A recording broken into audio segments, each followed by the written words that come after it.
Welcome back to Punch Drunk Nerd, the podcast where three friends, three amigos, three bambinos come together to talk about nerd shit. I'm Luis Gonzalez. I'm in the car, and with me is Miguel Sanchez and Deadpool. And today, ladies and gentlemen, we are talking about Captain America: Civil War as our feature discussion. And then we're going to do some news before that, and then we're going to talk about what we're into, right? We're doing Captain America: Civil War? That's right, yeah, Captain America: Civil War 2. No, I'm just fucking around, y'all. We're going to talk about Civil War. Alex Garland's Civil War. A dark look into the future where Cameron Diaz and... No. Wait. Wait. Kirsten Dunst. You dunce. Where Kirsten Dunst and her husband are up to shenanigans. But before we talk about Civil War, we're going to talk about the news. And one of the big things that are popping in the news, maybe you missed it, maybe you didn't. Deadpool and Wolverine are coming out with custom-made buckets. So if you thought the Dune buckets were good enough, well, guess what? We got some Deadpool Wolverine buckets that are going to push the boundary even more. Yeah, you can literally fuck their mouth with this one. Well, there's no reveal yet. These are all like prototypes. Those aren't actual images. Ed just got really sad. That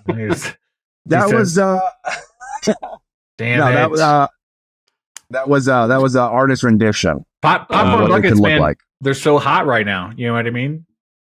Dune started something new. Now everybody is. I don't think we need fuckable popcorn buckets for every movie. You know what I mean? Deadpool and Wolverine doing it it's like a haha. That makes sense. You know, it would.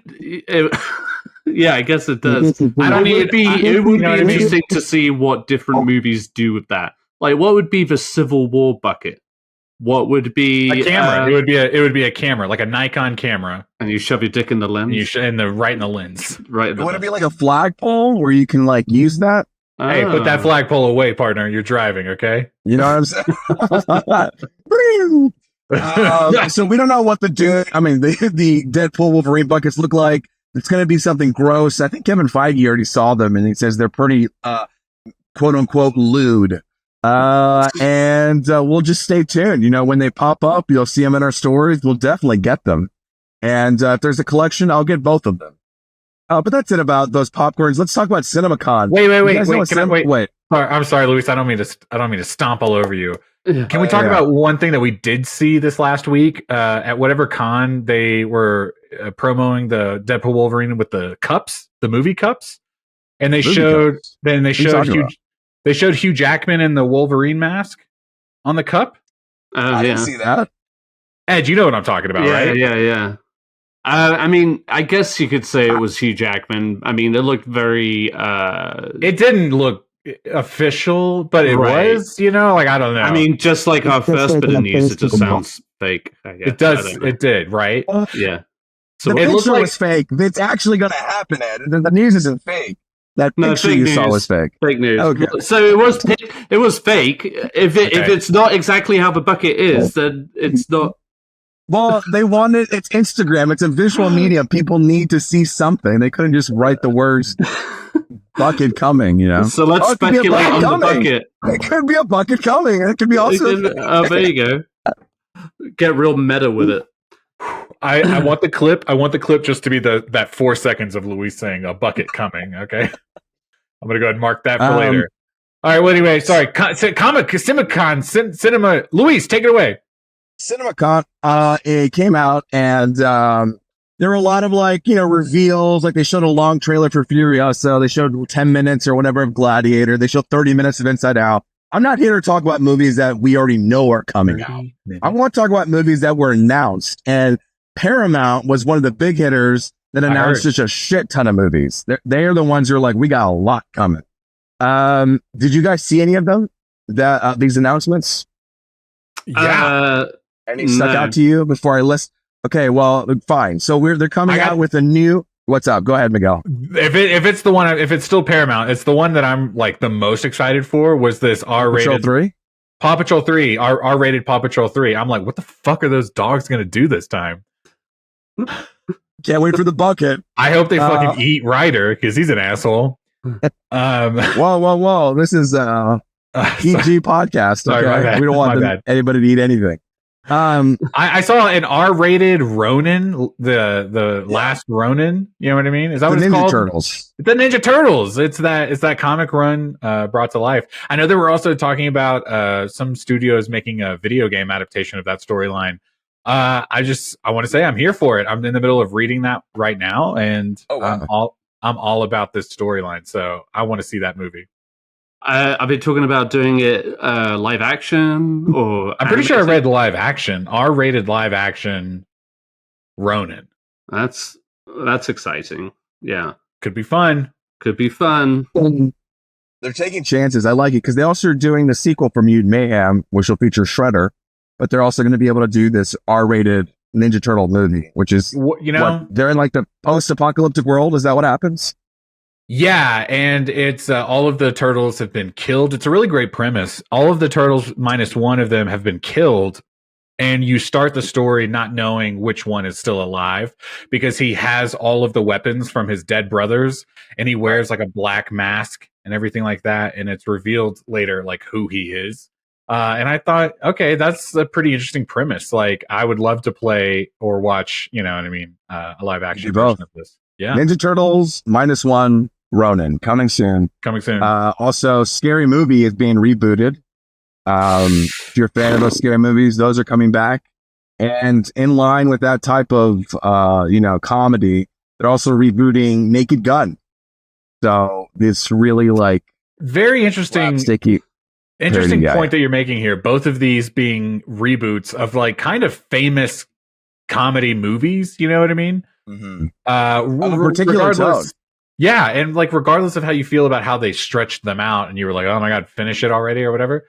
But like, yeah, similar like parody comedy movies, and doing reboots. That's kind of a strong choice. Scary Movie. I guess I'm more familiar with Scary Movie than I am Naked Gun, so I could kind of see that working a little bit more because think about all of the horror movie studios. You know what I mean? Out now, like there's like a new like an wave. A24. It's like exactly like a new like wave. Hereditary. Yeah, that could be. Yeah, that's an interesting way to put it, actually. So it's like, okay, that's like ripe for a new generation, like reinvigoration. Naked Gun, I guess, could do it as well. Do we know who's going to be in the Naked Gun? Liam Neeson and Pamela Anderson. See. What? Like, wait, what are you talking about? Liam Neeson is a Naked Gun? Yeah. As who? The Naked Gun? As the guy. Yeah. The guy. Yeah. All right. That I guess I kind of. No, this is absolutely real. This has been like going on. Like they've been talking about him doing this for the longest time, and I think in the last week they announced that Pamela Anderson had joined the cast. He makes sense. The duo, I don't know. I mean, maybe I just need to revisit Naked Gun. You know what I mean? But Liam Neeson, I feel like he does the action movies, but he like every now and then will kind of surprise you with like a stoically funny. He did that Tricks bit on Ted, the Ted movie, where he's like, "I have a question for you. These tricks, if I buy them, will they come after me?" Like he can play these ridiculous scenarios very straight. Yeah, he was in Dairy Girls as like the local town police chief kind of thing. And that's a comedy. If you guys in the comments below, let us know if you've ever heard of the show Dairy Girls. I have talked about it so many goddamn times on the show, Miguel. You son of a bitch. About a group of girls who own a cow, and they're running low on money, so they have to get the dairy out as fast as they can into town to save their California. And they're in Ireland. Yep. California, Ireland. It's a city in Ireland called California. City, right? Caliire. Go on. Caliire. Okay, what else did I put on the list? Because I can't see in the car right now. South Park, a new musical for South Park. Oh, that's right. They're going to do a South Park musical, or like the creators, I forget, and they're being paired up with someone crazy, random. Oh, Ed, do you know this? No, I don't. Louise, do you? I know it, but at this moment I've forgotten who it is. It's a big reveal. He's hot right now. It's Kendrick Lamar. Oh, the rapper. Okay. He's getting together. I had forgotten about this until you said the musical element. Yeah, like they're getting together, and it's like I don't know what he's cooking right now, but yeah, everything he puts out, I'm like, yes, please, I'll see more. So, and it could be like a really fun way to zhuzh up South Park. You know what I mean? Like, I feel like South Park, they just had that video game come out recently that was pretty reviewed pretty poorly, and it's like, okay, let's give like I want to say IGN gave him a 3. You know what I mean? It was like someone gave him a pretty low. Is this a South Park musical, or is it from the creators of South Park making a musical? That's what I'm trying to look it up. That's what I'm trying to figure out, actually. Right. That's a good question. We know our stuff on the podcast. You know what? Welcome to Punch Drunk Nerd, the hard-hitting facts. While we're looking that up, just Luis, you were asking about some other movies. Five Nights at Freddy's is getting a sequel. Previously, spoiler alert, if you haven't seen the last Transformer movie, they at the very end of that movie, the G.I. Joe shows up. So that's right. They're going to do a G.I. Joe Transformer crossover. So I'm kind of excited about that. Excited is really pulling a lot of weight there. Whose turn? You guys, did y'all love Barbie from Mattel? Because I loved Barbie. Guess what? Margot Robbie is producing a Monopoly movie. Oh man, who's going to be Mr. Monopoly? Who do we go? Who do we think Mr. Monopoly is going to be? Jim Carrey. This news is old. I see Highlander is on here. That's Henry Cavill. I'm pretty sure. Ed, you're a pretty big fan of the Highlander series. Not at all. God fucking damn it, Ed. God fuck it. Ed, I just want you to know when I scratch my nose and look at you, Riley, that's me being like, Ed, I'm doing a bit. I knew what you were doing. I knew what you were doing. I decided for everybody's sake I wasn't going to get it. Highlander, he has a sword, right? I don't know. He has a sword. I've never watched the original movie, and I've watched the series. Henry Cavill was quoted saying, like, if you think you've seen my sword work or whatever, you know what I mean? He's like, oh boy, it's even more. Yeah. Wait, Ed, are you a fan? Are you a fan of Henry Cavill? Yeah, I actually really like Henry Cavill. I just, I feel like he just gets unfortunate projects. He's unfortunate soul. He wants to do that. Henry Cavill. Yeah. Well, I don't want to doing that new what do you call it? Warhammer? No, that new fucking movie he did with Argyle? No.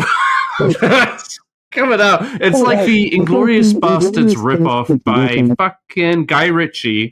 It's like he leads that band of like Gentlemen of Breggington. Yeah, that one. I feel like when people trying to act crazy and all they can think of is to stick out their tongue all the time. Sure. You know what I mean? It's like, give us I'm wild. Yeah. I'm off the chain. I hate it when actors do that, and Henry Cavill does it like at least 3 times in that trailer for that movie. Oh god! And I'm just like, Henry, you're so much better than that, man. I don't know. He's just like Louis said, a poor unfortunate soul. I don't know if his career will ever properly take off. You know what I mean? I just mean like, God, it's been like over 10 years of this bullshit since Man of Steel. And he's just really not had that juicy role that's really kind of... I mean, I know people will like watch The Witcher and like The Witcher. I guess I'm not... People do like that. They do like that, But you know what I mean? I just feel like he's stuck in this loop of bullshit. His like passion... He just needs like a proper good film, like a good quality film. Give him like a Christopher Nolan role or something. Absolutely. Wow, Ed. Yeah, I'm into that. I need because I know he can do it. He has the capacity. He just needs the direction. Nolan, they keep wanting Nolan to do a James Bond movie. They keep wanting Henry Cavill to be James Bond. Ed, you could get your wish, both of them doing that, and James Bond. When you wish upon a star.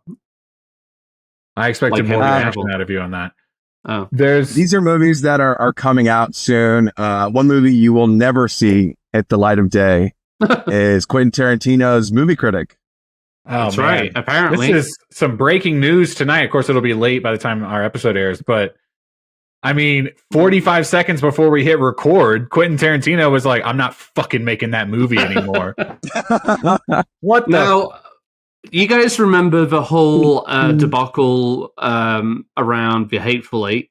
Whenever he wrote that script, he did like a reading, a table reading, like a public show of it, and then like the script got leaked, or rather, the script got leaked first, and then he did that, and then he was like, "Oh, I'm never going to make this movie." And then he ended up making that movie. This one's coming. This is like he's going to be like, "I'm going to do my 10th and final film," and then he's going to be like, "But you guys, the Critic was really good. Let me go ahead and release that one now too." Yeah, I think this 10 movie bullshit is exactly that. Like, well, the Critic will end up being a movie within a movie. But he does. He's been doing that. You don't think that he's going to completely drop this movie? You think that he's actually going to keep this movie in some way? I think he's I feel like in some capacity, because he has talked about like getting into like writing more books and TV shows and stuff like that. So maybe he's saving it for later and making his movies something a bit more. It's interesting that you say like a movie within a movie, because I read also that Brad Pitt's role in this was supposed to be his character from Once Upon a Time in Hollywood. Yeah. So it's like that could very much be like, oh, this is actually not the movie. It's, an inside. Man, I wasn't very excited for this movie. I was going to give it a chance, but the fact that he's going to just do something else now has excited me again. Why? He already did the Hollywood movie. Yeah, and we did his westerns. Like, I just want something. Look at his track record. He did Django, and then he did Hateful Eight, and I always felt like Hateful Eight was just like like him just still kind of playing in that world. I know. So it's like maybe a Hateful Eight should have been one of those movies he let go too. Like he's just 100%. Like, I don't want to get out of this yet. I have something else, but really it's like, you're just kind of overstaying your welcome here. And if it's his last one, quote unquote last one, then for sure, like rewrite and make another one. If this is going to be exactly go out with the bang. So unfortunately we'll never see, or maybe we will see the movie Critic. But if you're looking for movies to see soon, I have a list of movies that will be coming out soon, right? On that doc. That's right. Yeah. You know what? Like one of our favorite movies of the year so far, Dune 2 is coming out on physical copy May 14th, but you can get it digitally right now. That's right. Can't wait to watch later. Yeah.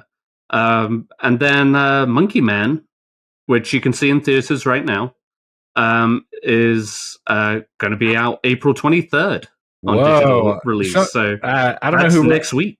I don't know who wrote this note here. This is very interesting. It's 17 days after its theatrical release. If it hasn't made $50 million. Apparently Universal has this policy that any movie under $50 million, it gets released ASAP. Exactly. I don't know who added that, but that's interesting. That's a nice little peek behind the curtain. I added that. I think after the pandemic, they just realized, like, listen, it's not worth marketing. It's not worth keeping it in there. I think to keep the flow of like, hey, the excitement. The talk. Keep the talk going and flowing. We'll just have it flow right into the premium VODs, the streaming and all that stuff. And so I think they're starting to find a way to trickle things down from like, okay, we're going to be in the movies for 17 days. Then we're going to do premium VODs and then, cheaper VODs and then streaming. And so it kind of trickles its way into it.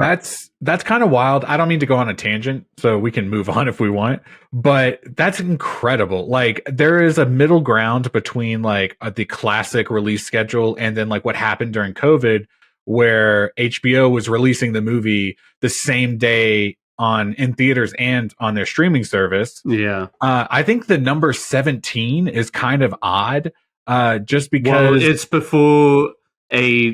it's just under 3 weeks of a new release opening. Say it would leave theaters on a Thursday right before something else can come in. Exactly. And I hear what you're saying there, but I just mean like as a viewer, like what if I don't have a chance in the first 2 weekends to go see this? I thought you were frozen, Ed. I was like, what is that face you're making? No, I'm just pulling a face at Sarah. She came out of the room.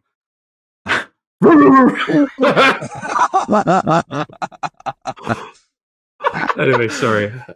I don't even remember the point I was making. You know what? Honestly, there's that what's it called? Stat that came out that I think a third of the people will go to the movie theaters, while the rest, the 2/3, will just wait. Will not. Yeah, they'll just wait for it to come out streaming, and so they're just there to. They've seen the numbers. Wow. They're there just to expedite the process. They're like, okay, this trend exists. It's kind of hard to talk about it. Yeah. The more we talk about it, I kind of like it now. Actually, like I was sitting there thinking, well, what if I don't have time to go see the movie? But then also, like, I don't have time to go see the movie. Well, I do think I do have 17 days of patience built up, though. I do think also, though, it does pose a threat to maybe kind of smaller movies, basically. It's like the final nail in the coffin. Yeah, because also, like, Universal, you know, they could just easily say, like, we're going to give you, like, this much budget for marketing and stuff like that. So, like, if they're already setting up something to fail just for the sake of, like... Exactly, budget. Yeah, and just, like, expediting it to streaming, you know, for the sake of... And I get it, like, you know, putting your movies in theaters, it's, like, a tale as old as time. It's always been, like, you know, high prices to appease the studios and theaters at the same time. But there's a new narrative going out about how IMAX, like, everything is like, the theaters aren't doing well, but the one exhibitionist that is doing well is IMAX. Yeah. And they have less than a percentage of the screenings, but they made like 25% or 23% of the box office budget intake. I mean, you know, Dune was like, I resaw Dune weeks and weeks after, and it was still full. And I think it's going to go away for a little while, but then it's going to come back. Just like 100%. Those premium formats are kind of the way for the people come back in. Yeah, that's an interesting point, because I was about to say, like, oh, but you got the chance to go see Dune, you know, that many weeks later, but it also made more than $50 million. Right. So, like, that's an interesting policy. Yeah. It's like, it's just numbers at that point. Like, if we can't hit this, then we don't need to waste any more. But and that's a policy time, just for Universal right now. You know, it's different for every studio. Sure. But like that's an interesting a low budget drama, say, and I know Universal doesn't usually put out that kind of stuff. You know, Universal is known for its bigger blockbustery movies. And like, you know, Oppenheimer was like its big movie of last year. But like, you know, smaller movies, like small dramas and stuff like that, that are maybe a budget of 2 to 10 million, are only going to make about 2 million opening weekend. And like, you know, if that movie goes on to make maybe 25 million, that's considered a success on that scope, but it's still not making that $50 million mark. So I don't know. It's a moot point. It's happening, but it's an interesting segue actually to our feature discussion, because A24, known for making very small, or like buying small movies and then also starting to move into making movies. They're starting to make the move into getting to bigger movies that cost more money. And one of those movies was Civil War. You know, it had a bigger budget. They put more into it. And luckily it did well in the box office. So that was a good gamble. But I know it's hard where even the distribution company that was indie focus is also now kind of diving into the big budget world. I find that interesting. Yeah, for sure. And I mean, but even on a certain level, like Civil War still feels contained for what you get. But you know, it's good. Like visually, I mean, like they use it to, you know, the most effective way. But yeah, they are really pushing that whole IMAX thing right now. As you guys know, I saw Ex Machina a couple of weeks back in IMAX as a prelude to this. And they showed the first 5 minutes of Civil War. I think I told you that, but so yeah. Now does everything translate into it? I don't know. Yeah. Sorry, go ahead. We're talking about Civil War. I think we just jump right into Civil War, into our feature discussion. There will be spoilers also for the viewers at home. I haven't seen Civil War, but we have to talk about Civil War. Even if you spoil it, I think it won't ruin my experience. I'm ready to go watch this movie this weekend. But I wanted to hear your thoughts. There's some movies where like I don't want to hear anything, but this one's like, you know what? I'm okay to hear it, and I'm still going to enjoy it, I think. I'm not gonna lie, Luis. I think you're wrong. I don't think you should. I don't think you should be here for this. But at the same time, I hope. Well, I think it is. To your point, I do think it is impactful. And if you get a couple things spoiled, hopefully it'll still hit because it is very like edge of your seat. We can tiptoe around like big moments and stuff like that. and then I'm almost to my house, so I can convert to my other setup. So during that downtime, you'll be able to like go into spoiler section. Okay, I'm gonna hand it off to y'all, guys. I mean, how was Civil War? Initial thoughts. Go ahead, Miguel. You've been bursting all weekend. Oh, yeah. I will say this. Ed got to see it last night before we recorded. I saw it 3 or 4 days ago. It's a little more fresh on his brain, but I wish I would have seen it one more time before this. But it was one of those movies that I immediately, the next 2 or 3 days afterwards, I could not think of anything else. I was having a great time. It was one of the things I talked about with Ed, we mentioned, we were just kind of in between us. We're talking about the trailer and how Ed thought the trailer was a little spoilery after the fact. And I was telling him like, yeah, it's just like A24 really wanted to push this. We're making an action movie. And so they like really like did this like jam-packed action movie trailer. But when I was watching the movie, I never felt like, oh, this is an action movie. What I felt was like an impending sense of dread the entire time. I was constantly in anxiety mode. Every time our characters like met a new group of people, there was always the number one question was, are they good? Are they bad? Are we on the same side? Or are we against each other? What is good? What is bad? What is good? What is bad? And Ed sent a couple of really cool Reddit links to me, and it was a little more like introspective of the whole thing. I was telling him I could not really process deeper than a certain point when I was watching it for the first time. Yeah. It very much is like it grabs you by the shoulders and says you're coming along this journey and fucking buckle up. And I need to see it again to kind of like really like sink my teeth into it more. But my initial reaction was, I mean, my jaw hit the floor like 2 or 3 times during this movie. I had a great time. I saw it in Dolby.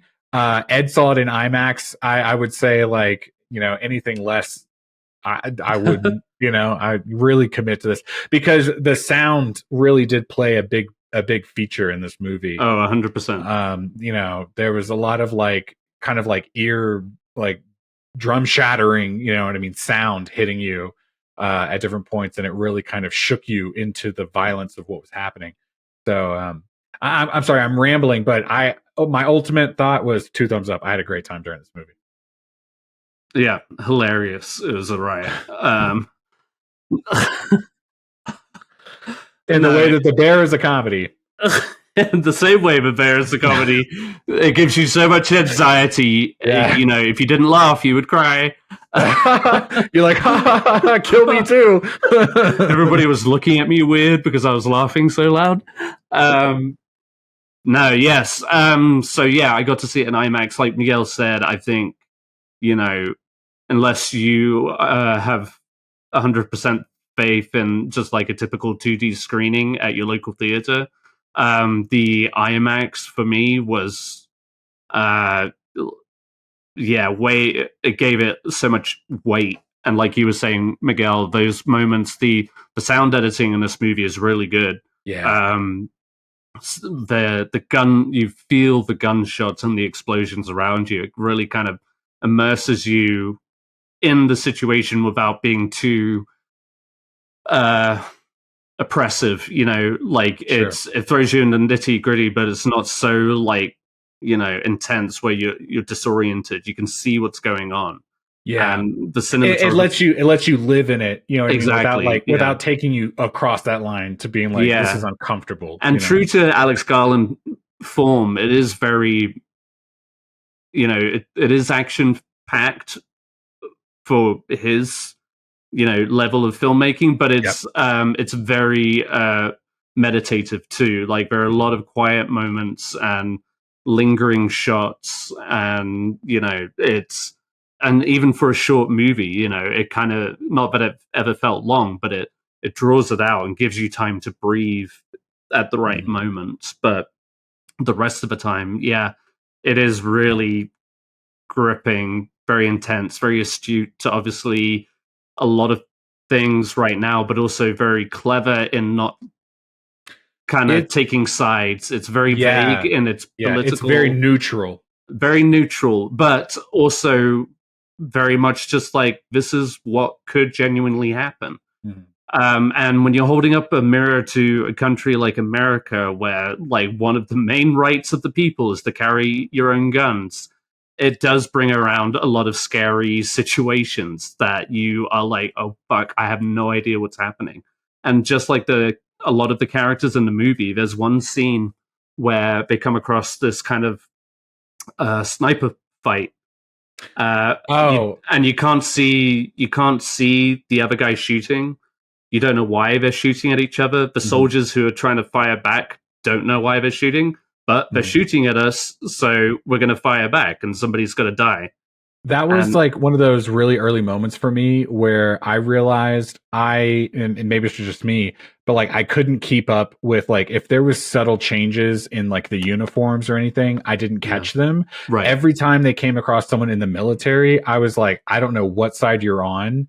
And I thought that was a really great line where he was like, this guy's trying to kill me and I'm trying to kill him. Like, it really doesn't matter. And I think that's like, he already killed one of our guys kind of deal. It only, to your point, Miguel, it only really kind of becomes clear towards the end. Right? Like as it's building towards the climax. But that's just like where we're at with the characters. But yeah, as they're traveling across America, it is very, very blurred lines, and that's what kind of keeps you at the edge of your seat the whole time, is this idea that just like even the average people, again, armed to the teeth with you talk about that, like they go to that one town and they go into the store, the shop or whatever, and then they're like, oh, they're trying on the hats and the dresses and they're being silly and goofy, and the girl at the counter is a little aloof, like she's like, I don't really pay attention.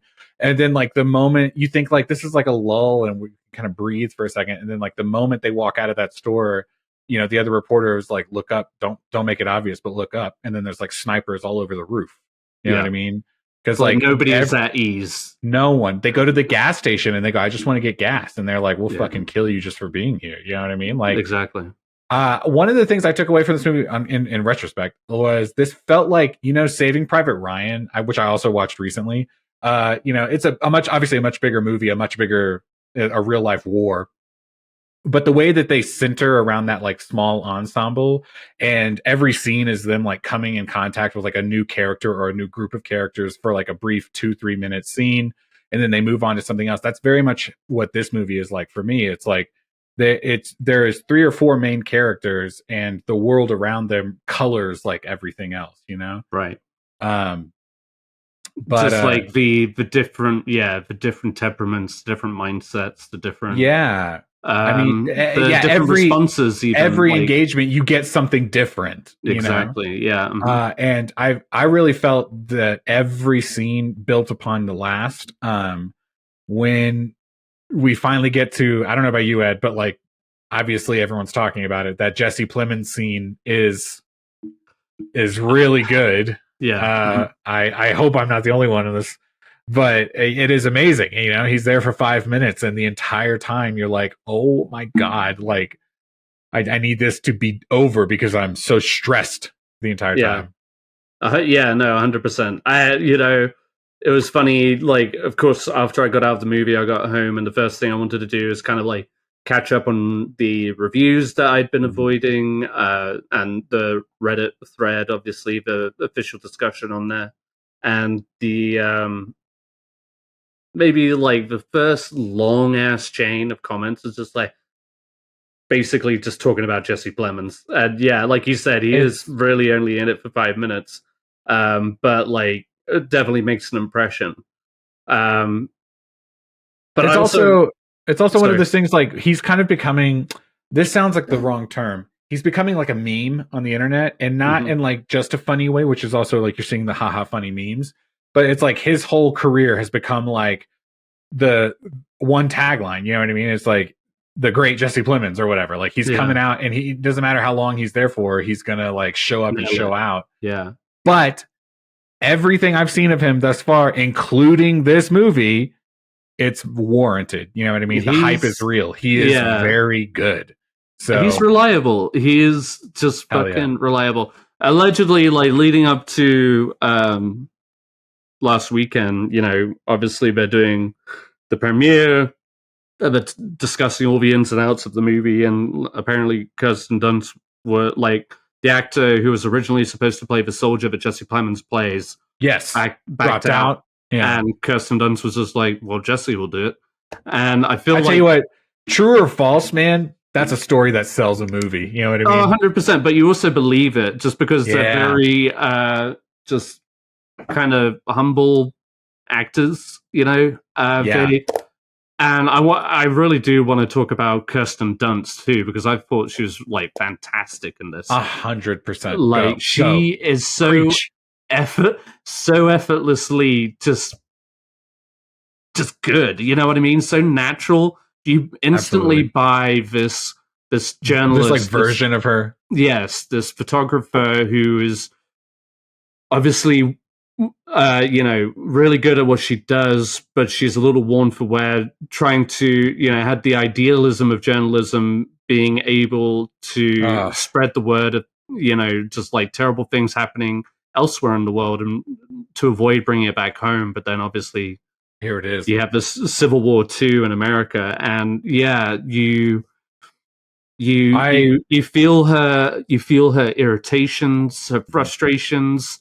They're definitely warranted. She's kind of thrust into this mentor role for the Jessie character, but at the same time, she's nurturing, she's critical, but in a positive way.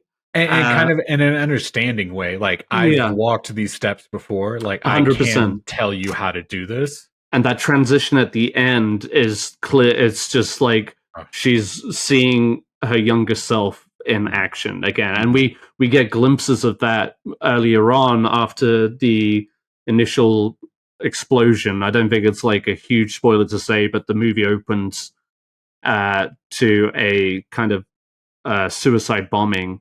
And her first reaction is to get her and Jessie down, and then the moment the dust starts to settle, she's already up and taking pictures. Yes And that that contrast to the end of the movie. Like, throughout the movie we start to see her let go of that.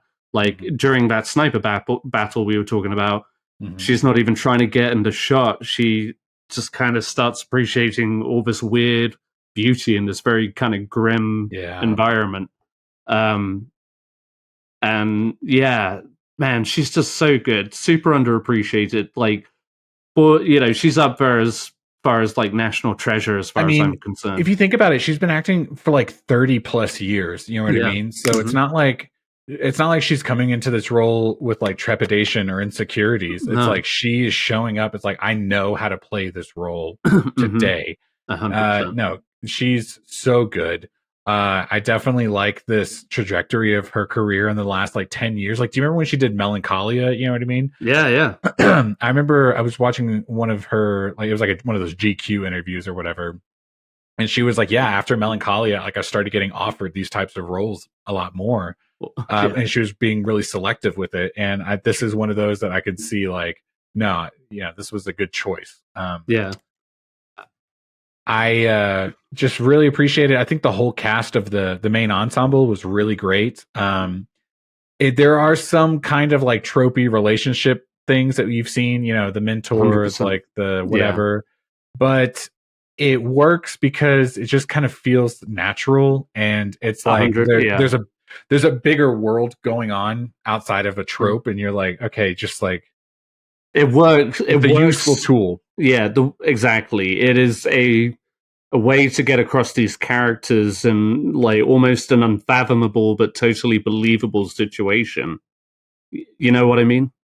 Yeah, hang on, I'm gonna mark that real quick. Sorry. I'm sorry. I didn't realize you were going to speak Shakespeare tonight. Okay. But it's just like something so horrific, and it is one of those things, and why I think, especially, it's not to get all preachy about it, but it is important, I think, for people, especially of a certain mindset, to see this kind of thing, because it does kind of bring you with those harsh realities. It's very sobering film to watch, and to see that kind of very realistic and not gratuitous violence happening at in very on your doorstep, very familiar settings, like a lot of these towns that they drive through. You're just like, I've been here. This is every town in America. One of the things, and everything that they come across, you 100% believe in that situation, which is what makes this movie so powerful. And again, it's so non-assuming politically, that it is literally just saying, like, this is it. This is what it could be. And this is how horrific it could truly get. It doesn't matter what those pieces are, if they're, you know what I mean? If they're on the game board and they're, you know what I mean? Exactly. We're fucked. I agree. Like we do a lot of road trips, and we've traveled, you know what I mean? When we first moved to Colorado, 6 months later, we did a road trip from Colorado all the way to Florida and back. And it's like going through that Southern belt. Like, I've seen these towns, I've seen these people. And if I pulled into a gas station in a town there, and what if I had to deal with something like that? You know what I mean? What if it was cranked to 11, 12, 13? Yeah. And the very real situation, like they say in the movie, is like, any chance we have to get gas, we should take it. Yeah.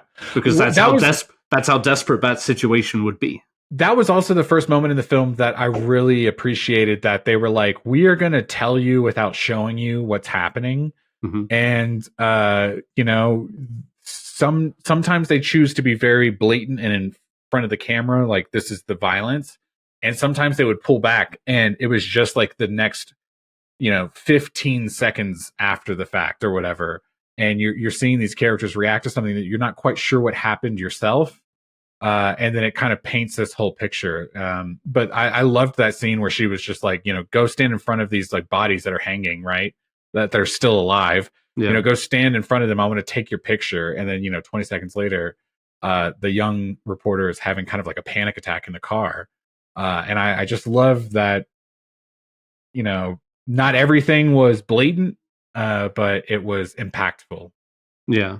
Yeah. No, like we were saying earlier, there was some like tropey things to it, but it just felt necessary to the story that they were trying to tell, without it dumbing it down or being sentimental, because it's not. And like some of those comments I sent to you last night, there's a lot more inner context to certain situations. It's not just so cut and dry. You're gonna want to watch this one a couple different times. You know what I mean? Yeah, 100%. It's short and it is to the point. Oh, and I love that. But it is very, like, very, very dense and layered and complicated. But it doesn't feel like that. Sometimes you watch one of those really like 3 hour long, like dense 100 movies, and you're like, oh my god, this is a lot to chew on. But this really was like a pretty well paced movie. Yeah. And you're keeping up, but the layers are there, Yeah. And the ending comes like a fucking storm. That maybe that last 5-10 minutes I was like on the edge of my seat. Yeah. Just trying to, breathe, normally. And I'm not gonna spoil it, but like the credits are just kind of brilliant. Like genius. Because it's just so fucking real. For lack of a better word, it's just like so real. The whole scenario and how that would play out in real life is just kind of crazy. And that's all I'll say. Sorry, I'm kind of like being vague. I appreciate this. I'm sure our listeners do too. Like, we're trying not to be super spoilery. Yeah, because we want Luis to go see this movie. The more surprises, the better. If you've seen the trailer, I think you can I don't think there's any spoilers as to where the story gets to by the end of it. But with that said, like we'll try and withhold information. This is one of those things where they show you a few things, but when you don't have the context, you know, 100%. Then it just doesn't feel as impactful. But when you're watching these scenes, you're like, oh, okay, I kind of know where we're going next. I recognize this from the trailer, but then they just like kind of punch you with it, and you're like, okay, I was not quite expecting this impact. I don't know. I think this is one we should watch. I want to go see it again. I'll probably go see it this weekend. Definitely try and see it in IMAX. Try and see it in Dolby. Try and see it in a theater. Like just that much more dramatic power the movie's going to hold over you if you give it a chance and see it in theaters. And like we were just saying, it's only an hour and a half. I saw this at 7. Was walking out that theater at 9. You know what I mean? Like you got to give time for trailers and all of that. But like that was a sweet movie night for me. You know what I mean? No, that's interesting you say that, because I walked out and the sun was still going down. Like that was, y'all, come on. That was nice. Nice. Yeah, there are some majestic ass shots in here. If you thought all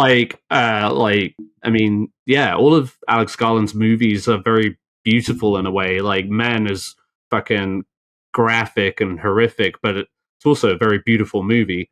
This is no less so. Like there's a lot of striking imagery and a lot some incredible slow motion. There's that one scene where they're driving through the forest fire in slow-mo on IMAX, guys. That was like just awesome to see. I really I don't know. I mean, I would of course see it in Dolby, and I'm not doubting Dolby, but like that IMAX was very effective in the right moments. That last shot flying over Washington, that helicopter, immense. I feel like I just said this recently on like the last episode or so, but like Ed, you have like a true IMAX screen. You know what I mean? Yeah. Luis, I'm sure you guys do too as well. But mine here is like, it is barely bigger than a regular screen. And I saw Godzilla and King Kong on it recently, and I was just like, you know, I don't feel the same impact. For me, in my location, Dolby was the way to go because it was impactful. Like I felt those colors, I felt those sounds. So that's my only soapbox moment is like, if you can't go see it in IMAX, like there is a better viewing than just the standard. You know what I mean? I have a question about the IMAX screening. Was it a 1:4:3 or was it anamorphic? What was the aspect ratio? Did it fit for IMAX, or did it fill the screen of the IMAX? Okay. No, shot for IMAX. I guess it was shot for IMAX. Maybe not shot with. It wasn't that whole 70 millimeter. They were like IMAX. We had IMAX in mind, right? Right. No, it did not. It did not fill that the whole way, and it wasn't doing that cutty jumping. Oh, it didn't change. Right. No, I mean that's good, right? Yeah. But again, like I said, very effective. And granted, it is some like intense imagery to see on the big screen, but also that much more immersive. One of my favorite shots was when they dropped the nuke on Mount Rushmore. Yeah. And then Team America came in. I mean, I believe it. It happened. Yeah. Well, when I go to the movies, I'm expecting to see it. When the I'm like trying to think of all the American landmarks. Hang on a second. When that arc in St. Louis was toppled, you know, that bean in Chicago. The bean in Chicago? Yeah, the bean, the reflective bean that everyone takes photos at. Thank you. Oh, okay. I do know which one. That's never been to Chicago. I've never been to Chicago. I ain't seen no bean. Cool. Yeah. Yeah. Anyway, I'll say this. I'm going to go see this movie again. I'm going to get it the moment it comes out. Like, this was a fun one. Fun. I don't know if that's the right word, but I felt a different. It's a good cinematic. It's a good cinematic experience. It'll be interesting to see where this movie stands, especially being an election year. during award season and stuff like that. Like, I hope it has legs. See, that's why I super appreciated the fact that it was super neutral. We're not gonna blatantly tell you what side is what and this and that. It's ambiguous. It's ambiguous because then any crowd can watch it. No, 100%. And that, all the more reason why people should check it out, because it doesn't take a strong stance, but it's just offering a very realistic look at that sort of thing. And what if the person who disagrees with you had a gun, and was pointing it bottom at you, line, just like, when we all start pointing guns at each other, that's when shit's gonna get fucking nuts. And but this is really great. The cast, everyone was great. I didn't really have any qualms with any of the cast. I don't know about you, Miguel, but no, I had a great time. Yeah, so Civil War, definitely a must see. All right, try and get it up to that 50 million, guys. I'll see it. I'll aim to see it this weekend, and then I can give my thoughts next week on our what we're into. Speaking of what we're into, let's talk about what we're into. And I know you guys talked about Civil War without me. I think it's only fair that me and Ed now talk about something without you, Miguel. No, but but look, we're not going to get into it. I was just going to give broad strokes. I've watched it. I'm just not caught up yet. Okay, that's fine, baby. That's fine. I think that's good for this discussion. At least you're up to what? You've seen 3 episodes. I think I'm on episode 4. Okay, so there are 6 episodes. The out video now. game episode. The 6th one came out today. The 6th one came out on Wednesday on our recording. Yeah. And and I just wanted to talk about initial reactions, where everyone was coming from. I came from watching the whole thing and then rolling into 97. Miguel jumped in. Ed jumped in. Is jumping back and forth. Thoughts on it? I'm going to give my thoughts real quick. Let me say this. When they said that intro music, when that X-Men song was coming back, they're like, we got to put it in there. And it's got to be the intro. I was like, yes, I'm hyped for that. Let's do this. Ron Wasserman, I think is the guy's name. He also did the music for Power Rangers, too. Okay. If you've heard of the Power Rangers theme song, that guitar fucking wails and goes too hard. Same with the original X-Men theme song. That like you can hear the guitar just wailing and singing and fucking going to the sky. Here I am. Let's go.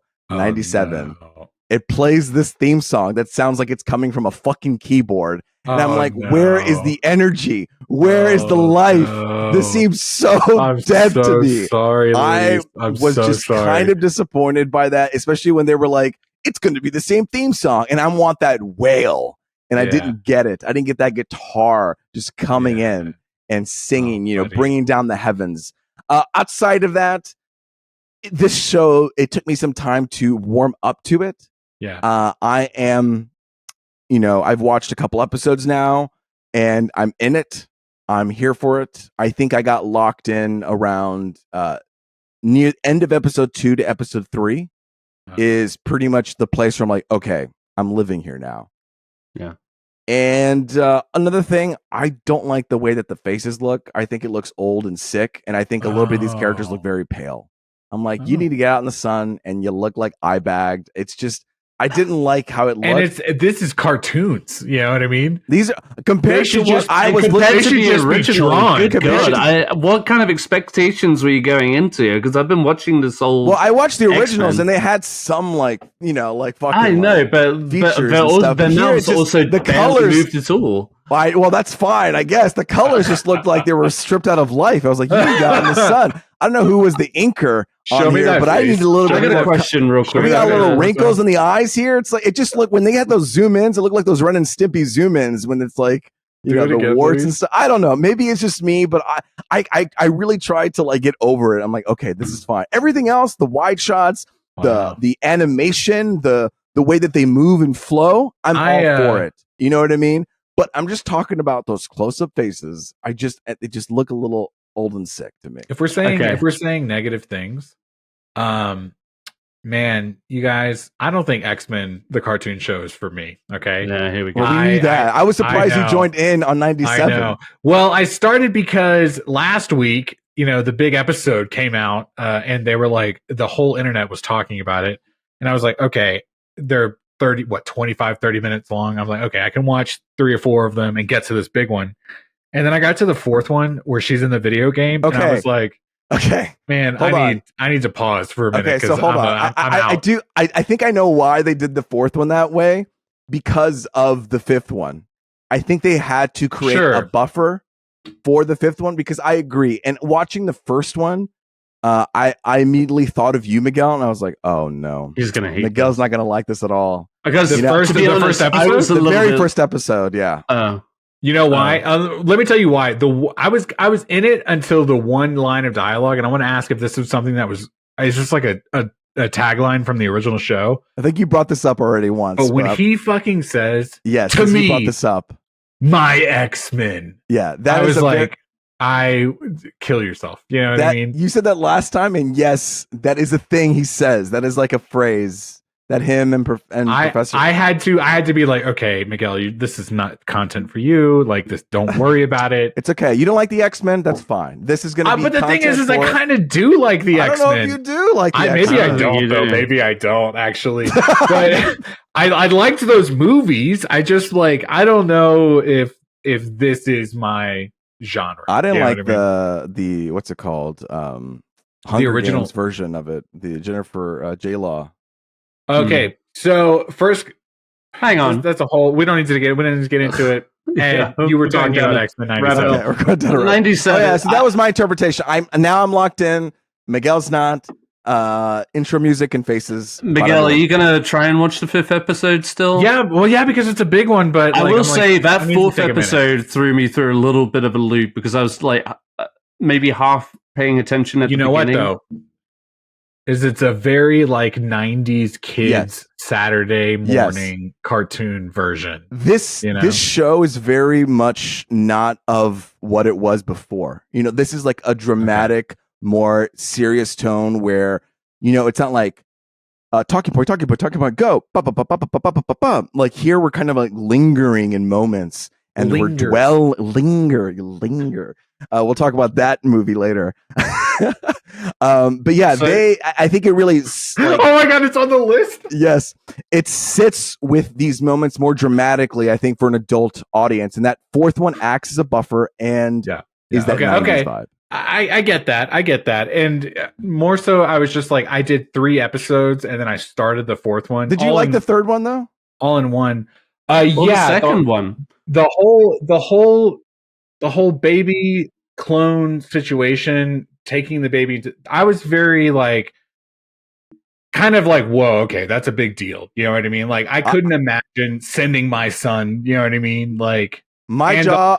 This apparently it's a storyline, but my jaw dropped. I was like, wait, what's happening? And thank God I didn't know the storyline, because I know I have been spoiled a little bit about that. Oh, okay. I was just like, wait, what? And then did you just say this person was this person? And then we went through this whole roundabout way. I was pulled and enthralled. The baby aspect, though, I had that spoiled for me. The baby goes to the future, and it's oh, okay, I see now what they're doing with it.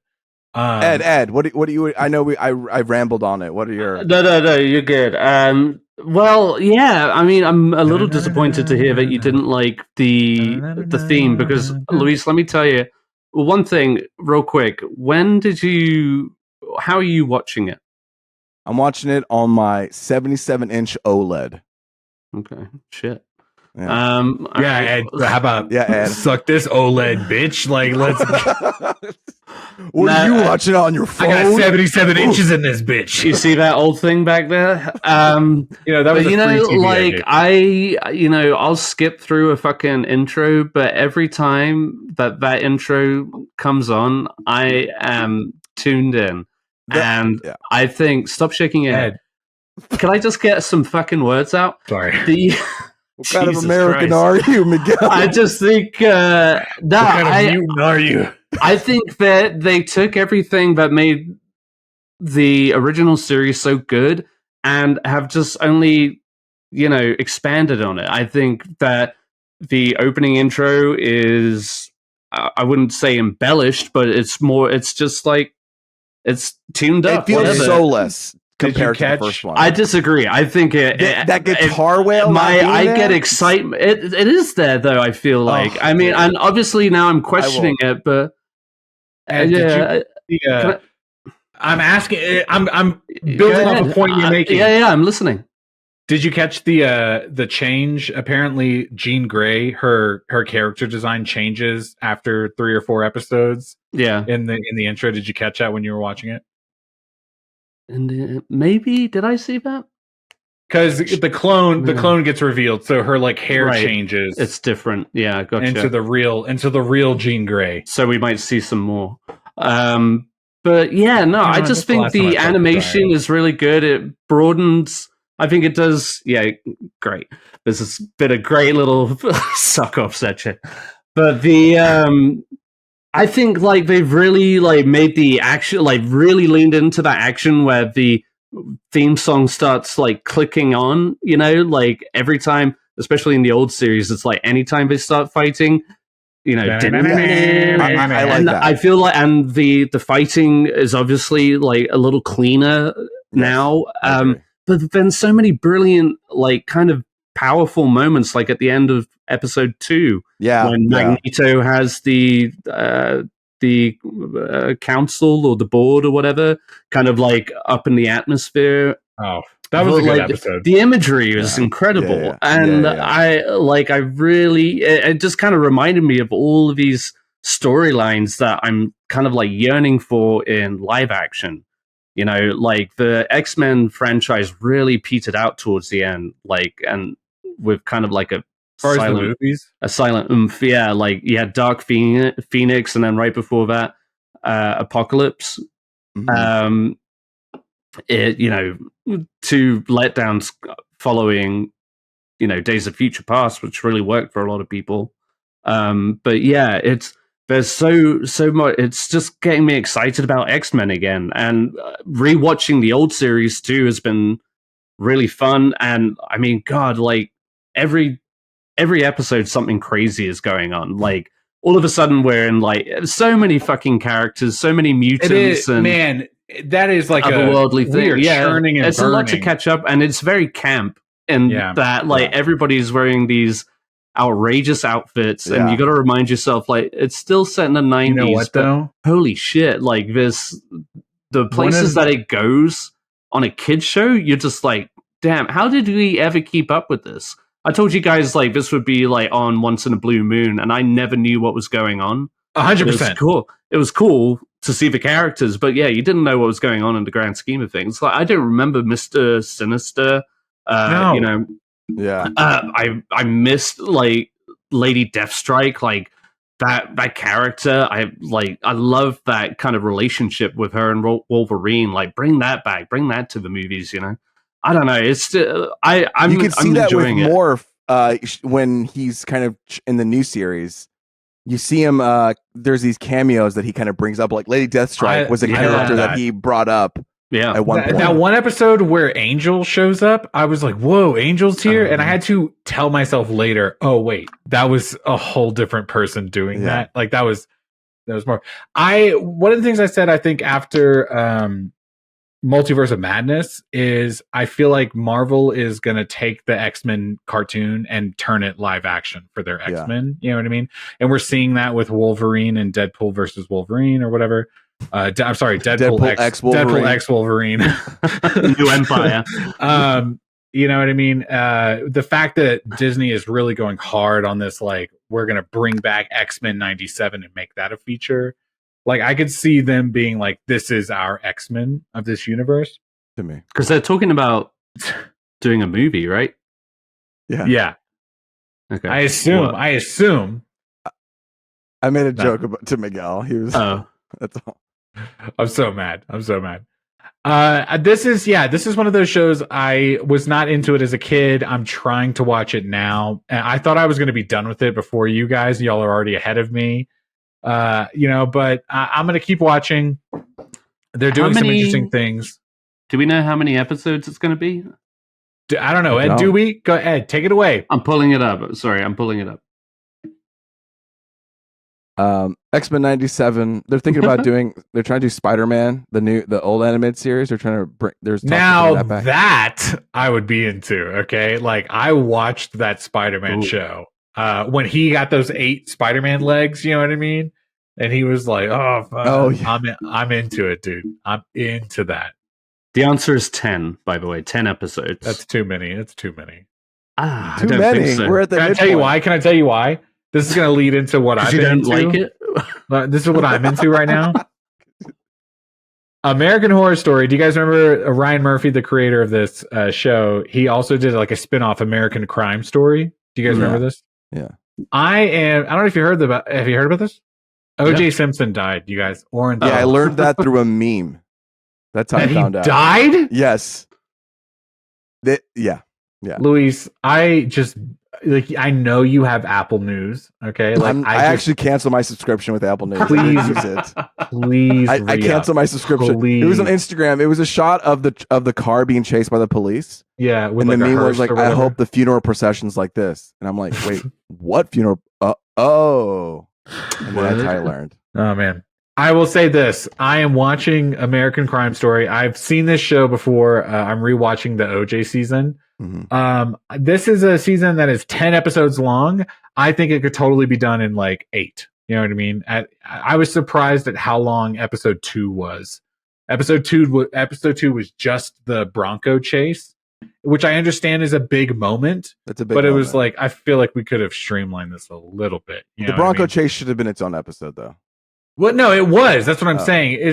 But it was very long. It was like they really drew it out, and it was like, I get it. You know what I mean? I feel like Ryan Murphy is a little bit long-winded. No. Yeah. I mean, I don't know, Ed. I don't know. I Ed. think Tell so. me. How many Ryan Murphy shows have you seen, Ed? I've watched maybe 1 or 2 American Horror Stories. It's not my bag. I have watched all of the American Crime Stories. Which one's your fave? Ooh, The gay one. No, I did. The Versace one? Is that what you talking about? Sorry, I don't know why I said that. I'm sorry. No, I was gonna say I've really enjoyed the Bill Clinton one. Can I tell you, Ed? I just recently rewatched Children of Men, and I was like, Clive Owen is great. I really want to rewatch that Bill Clinton season. Oh, he's so good. He is. I have. Really I've seen him. Okay. He's really good in that one. Yeah, Clive Owen, man, underrated. But I enjoyed that one just because of the Bill Clinton, Beanie Feldstein was really good, and Sarah Paulson was really good. Sarah Paulson, by the way, is really good in the OJ season as well. Like, really, honestly, Sarah Paulson just is good every time she shows up. Basically. But she had a couple of scenes in the first 2 episodes that I was like, she goes from like, I don't know who OJ Simpson is to like, I want him buried under the jail. And that shift from that in 2 episodes is phenomenal. Okay. She's amazing. This is one of those, like, it happened to work, man. I remember watching this season. Like, I don't remember, Luis, you're a little bit older than us. You remember the OJ? Jesus. I don't remember OJ. You don't remember the OJ thing? And me either, is what I was trying to say. And when watching this season the first time a few years back, I was like, this is helpful. You know, it's a little like dramatized, fictionalized or whatever. So you have to like take it with a little bit of grain of salt. But it was kind of like reliving that moment. And I guess they do that pretty well. I'm only 3. I've just started episode 3. We're on the rewatch, but I gotta say, man, this has been a lot of fun, and that's very topical. So if you haven't seen it yet, get into it. The big thing, Cuba Gooding Jr. plays O.J. Simpson, and with respect, just does not look like O.J. Simpson at all. It is like, man, I don't buy you as this character, but I appreciate the emotional journey he takes us on. So get into it. Who wrote "What the hell" in this notes? Who was that? I thought that was you. Was Ed. No, I thought that was you. I think it was you, Ed. We'll never know. Okay, so you guys have watched about 1 million things. Yeah. So I'll let you guys. Oh, actually, can I just real quick, Luis? It seems like you have a prank show topic you want to talk about. Can I just real quick shout out? I just listened to the new episode of This American Life. You guys listen to that podcast? I know of it, but I don't listen to it. No. Ira Glass. They did a re-air from 2016 where they did kind of like a deep dive into a few different things, but one of them was O.J. Simpson in like the early 2000s apparently tried to do like a prank show, like Punk'd. And they did like a deep dive into that experience, talking to like different actors on that show and everything. And I thought it was a very interesting like look into not only how OJ conducted himself after that whole debacle, but how everyone just kind of reacted to him in that moment. So if you're a fan of podcasts and you're already listening to This American Life, listen to the new episode. It was a good OJ Simpson prank show episode. So nice. Bop, bop. Yeah. So on my list, you're talking about prank shows. I watched this show called The Magic Prank Show. It's on Netflix. I know I have a couple magician friends here in LA, and one of them actually produced and was a little bit guest starred in this show, but he produced it. And I watched the show. It's 6 episodes. And let me tell you, my jaw dropped so many times watching the show. What is this show? The show is a bunch of magicians pull elaborate pranks on unsuspecting targets to help people get payback. So there's an episode with like siblings. There's an episode with couples. There's an episode of all these like justice. There's different situations that they try to pull clever magic tricks. So, you know, if you do a magic trick with a magician, everyone's like, oh, it's cool. I get it. But if you pull it and you don't realize you're a magician, it's, you know, daunting. Highly recommended. It's short. Once they get through the first part of the episode where they kind of explain the premise and we just jump right into the magic, like by episode 2, you're already kind of like having a good time. I am just like, do they tell you how they do it? No, for the most part, no. And in fact, sometimes when they're letting in, when they're helping a sibling like pull the magic trick on somebody else, they'll like bleep out what they're saying.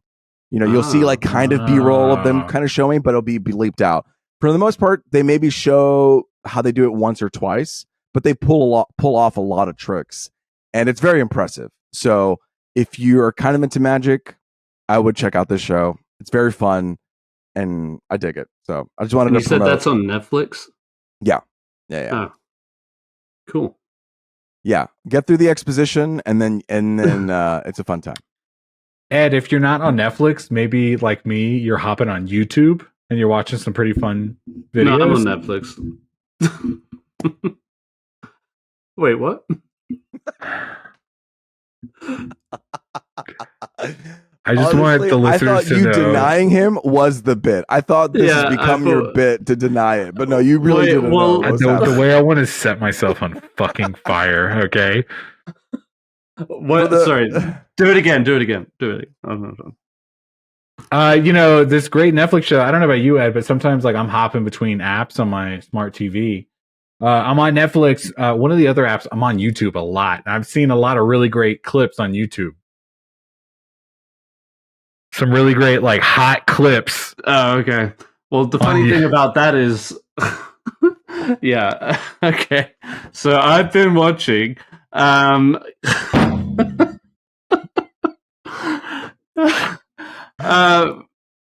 you know, not even in the order, but whatever. You know what? Fuck it. I kept hearing about this Conan O'Brien. I don't watch Hot Ones. Is that what you're talking about, Miguel? Yes, we're talking about Hot Ones. They have Hot Ones on Hulu, you son of a bitch. Is that where you watch Hot Ones? Don't tell me you watched it on Hulu. Guys, I don't watch Hot Ones, but I did seek out this one episode. On Hulu? I did, but it's not on Hulu yet, so I watched it on YouTube. So you watched it on YouTube? You watched it on YouTube, right? Yeah, but I'm about to log off. I watched this on YouTube. God damn. And do you guys watch Hot Ones? So you watched it with ads? No. You have YouTube Premium? No. I don't remember any ads popping up. He's got a blocker. Okay. All right. We'll talk about it later. I know Miguel's a big Hot Ones fan, and I've watched a couple. I mean, I've always assumed like at some point it just gets uncomfortable. Shepherd me into Hot Ones. This episode, though, like not only do I watch Hot Ones on somewhat regularity, I love Conan O'Brien. He is maybe my second favorite, and that's really close to number one, to be honest. Second favorite late night host ever. Okay, my favorite is David Letterman. Okay. Oh, yeah. No. What if I said Jimmy Fallon? I was waiting for it. No. Wow, that was a good impression. Thank you. I worked on it. No, I saw this episode. I was ready to talk about it, to be honest. But I'm trying to give Ed the lead in so he can talk about it. No, I just kept hearing about it, and like I said, I'm not like crazy about it. I feel like the host is a little bit awkward. And you know, people are just eating hot sauce. Sometimes your bigotry shines, and you know what I mean. Bald people are people too. Okay, I said nothing. We're not gonna talk negatively about Sean the God Evans. Okay, the king of hosts. Okay, he asked some very interesting and forward questions whilst did he? People are suffering under their hot sauce. But that's the point.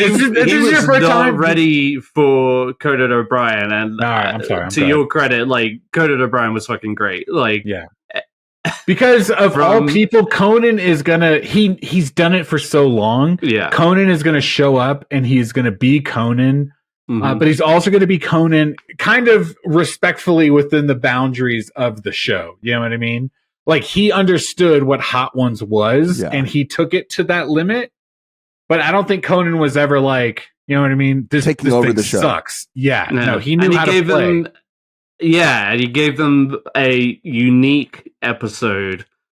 You know, instead of people quietly suffering, he just did that Conan thing, you know what I mean? I gotta watch this now. You know, like these pretty people who are like melting under the tent, but like he's just like he's guzzling down like the hottest bottles. He's like blacking out from it.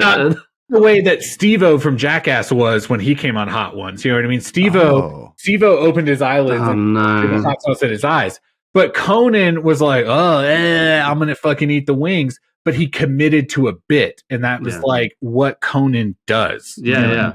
He was putting all the used bones in his pocket, and he had a gag, right? Like another actor would come in.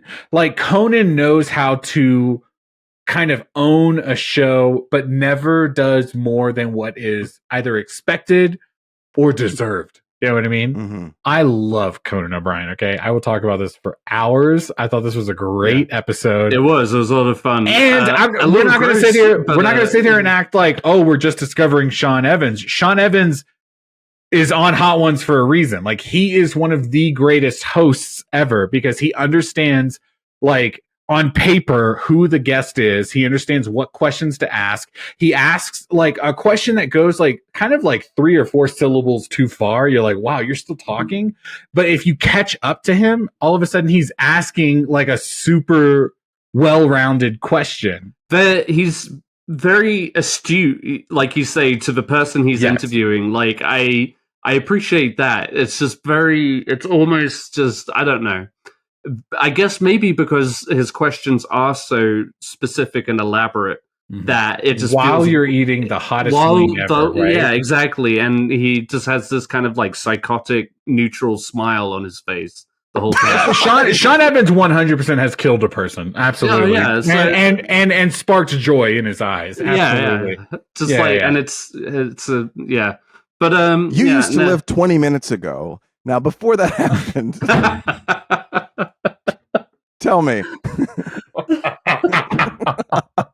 How would you like your remains displayed? He's like, one of my biggest idols is Jeffrey Dahmer, you know? No, sorry, I didn't mean to get so heated about Hot Ones. But this is I didn't know you were, kind of. So I had like a better like feed into both of those 2 points. Like I was going to talk about like good TV this week was Conan O'Brien on Hot Ones and then Ryan Gosling on SNL. Because the bad bit of TV I watched was The Regime. The Trump trial.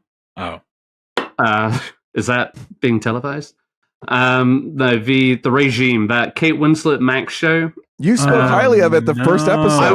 I was trying to get into it, and I was enjoying Kate Winslet, if anything, and like it kind of teeters and sputters here and there, but it's never really funny enough. It's never really serious enough. It's not like all the points it's trying to make are kind of like half-assed. And as much as Kate Winslet tries, it's just kind of like a ho-hum experience. Unfortunately, it doesn't really land on whatever it's trying to tell. It's very broad strokes on maybe kind of bigger political themes happening today. But yeah, it was just fine. It wasn't anything spectacular. You could tell they were trying to be something more, but it just never, like I said, it never landed. You had a really good cast on it too. It just didn't work out. There was like a nice welcome cameo from Hugh Grant about midway through it. But yeah, it just kind of never really went anywhere worthwhile. And you kind of saw what was coming for the most part. So a little underwhelming. Did the season end already? It's over, and I don't. Okay. I would be very surprised don't recommend if they. it. Yeah, I just don't waste your time with it. It's man. like if you want to watch like a like a montage of Kate Winslet in this show, clips from it, that's fine. But overall, you watched Mayor of Easttown on HBO, right? Yeah. This was that greatly better? Compared to that. Yeah. Okay. This is nowhere near that. Did you watch Mayor of Easttown? Yeah. Did you watch Mayor of Easttown? I've seen one episode. You should watch the show, to be honest. I know, it's pretty good. I mean, there's so much to keep up with, but yeah, really this is not one that you want to keep up with. Great. Long story Good short. to know. Yeah. A lot of Can I content. tell you like a show that I want to keep up with, but it's not like a typical TV movie drama. It's more of like a stage dynamic. Oh yeah, that sounds good. Yeah, like Luis, do you keep up with WrestleMania? All right, guys. We're going to talk about WrestleMania Let's now. fucking go. Okay. Wrestling. I used to be really into the Attitude Era during WWF. Let's fucking go. D-Generation X, Triple H, The Rock, Kane, Undertaker, all that jazz. We're talking 98 to 2001, that type of era. I was in it. I was hooked. I bought the WWF soundtrack just to hear all the intro music. Wow. I was involved with it. Wow. And then I petered away. I stopped, paying attention to it. And then, to my chagrin, I keep hearing how good it is and how like, oh yeah, it's still involved and things are still happening. And I was like, oh wow, I didn't realize that was the case. The Rock came back. The Rock came back, and his nemesis Triple H is now running WWE, as the head of creative. And McMahon is gone now, and so they're almost shifting into this new era, and they're calling it "You welcome to the new era." So, out of just curiosity, I heard about the Rock drama. Really, what pulled me was Rock turned heel. If you guys know what that means, yeah, and ran. No, Ed, no. He turned into a bad guy. That's what they call the bad guys, the heel. And rewatch Once Upon a Time in Hollywood. All right. Yeah, Ed. Right. They'll give you like an education on. And Hollywood so I was terms. curious about it. Hollywood Rock. It was a 2-day event, and I got hooked back into it a little bit. I saw The Rock fight again for a few times, and I got transported back to me being a kid. I'll say this: I saw it on the internet where he was talking about. I don't remember the other guy's name, but he was talking about their fans on like I don't remember what talk show. And he was just like calling him a candy ass, and he was like fucking, you know what I mean? Cody he was, Rhodes. Like, really, he was talking Cody Rhodes. That's right. That's right. I knew it was someone, but it was like he's like leaning into this character again, and it was like, wait a second. We talk shit about The Rock in movies sometimes, but it's like he knew the assignment. You know what I mean? He is. Yeah, I think he took on. It's like, listen, he's not kind of in a great light right now with all the movies he did, and now people know that, so he's taking that and using it in wrestling as well. And he's also a board member in the new wrestling thing. Anyway, the WrestleMania was a couple weeks ago, and so I've just been like, okay, I guess I'll start kind of watching it again. Can I ask, like, in earnest? Okay. Can all three of us go see like a WrestleMania match? Dude, you know what I mean? Like, totally. I would be way down to go do that. Okay. I would love to do that. I mean, I know it's super expensive in the front. We can get tickets in the back, but we should totally do just like a fun. No, I want to be, just in the room, whatever. Yeah. Like, my nose can bleed. All right. I'm just like. As an alternative, do you guys just want to go to like the nearest like City Wings or whatever and watch on like a Wait, hang on a second, Ed. You're talking about going to a sports bar with wings and watching this? Now you've got my attention, okay? Hot wings. You like hot wings, Miguel? Oh man, I love a trashy sports bar. Let's go. Yeah, that's what I was doing in the early like 2010s, 20-teens. I was doing the WrestleMania with our friend Ben Matthijs. Okay, we would. Ben was super into that. He was, and he pulled me back into it for a little bit. And I would, because same with you, Luis. I grew up in that same era with or like Kane was my favorite. Kane and The Undertaker and Stone Cold. Mankind. Mankind was a little older, right? Yeah. No. He was around that time too. Yeah. I know because I watched like the whole history of WWE on a car ride to work. This guy made a 3.5 hour documentary about WWE, like this YouTuber. Because I got hooked in, I was like, wait, what are those belts? What's his story? What's going on? 3.5 hours to work the other day, did you? No. I broke it up into like, so it was like a podcast at one point where it was like I would take an hour 20 in at work, hour 30 out. So I was halfway through, and I was able to like kind of get it done in 2 days. Situation. Good for you. Proud of you. Either way, all I'm saying, it's feeling like they're really setting this narrative of like we are in a new era. McMahon is out, Triple H is in. Things are different. We are now setting the stage the way we want to do it. So if there was ever a time to jump back in, it seems like this is the time. But of course, you can just like casually hear it on Twitter and watch all the big matches and stuff. But it seems like there's like a revolution happening. And I'm kind of like dipping my toe and just staying around it a little bit. I don't know. No, I'm down. I'm going to go as soon as possible. Yeah, that's it. Cool. I also rewatched Pineapple Express this weekend. How was that? Guys, holds up? Why? I have a great time because I wanted to watch something just warm and enjoyable. I had the action sequences, like they have these really fun set pieces. They have a really fun fight scene in the apartment. Where they're like little kids fighting, you know what I mean? Yeah. And they're just like screaming these like phrases, my coworker just bought a Denali, a Yukon Denali recently. Yeah. And I keep thinking about that line in Pineapple Express where he's Danny McBride is like, "Oh, get in my Denali," you know what I mean? Yeah. And it's like this like small compact thing. Yeah. He's great. There's the car chase is great. There's the shootout where like Seth Rogen's like flying. I just think they do a really good job of knowing what bits they need to play, and the line deliveries in this movie just cracks me up on some of these lines. I don't know, it was a good time, and I forgot that Huey Lewis did a personalized song for this. Huey Lewis is known for that Back to the Future song, "Gonna Get Back in Time." You know that song, Ed?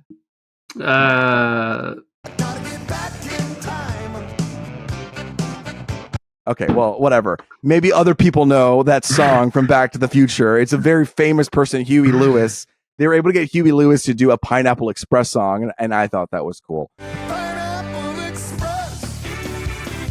That's the episode, you guys. What we did it. 102? We did 2 plus 100? All right. Tune in next week, which will be April 26th. where we'll talk about. Well, you got to tune in. My name is Luis Gonzalez, and with me's been Miguel Sanchez. What was that? Ed Bull. You gotta go Ed Bull. Ed Bull. Ed Bull. And until next It's time. too late. Oh, I gotta stop recording. Okay, next time, later, Gators. Bye bye.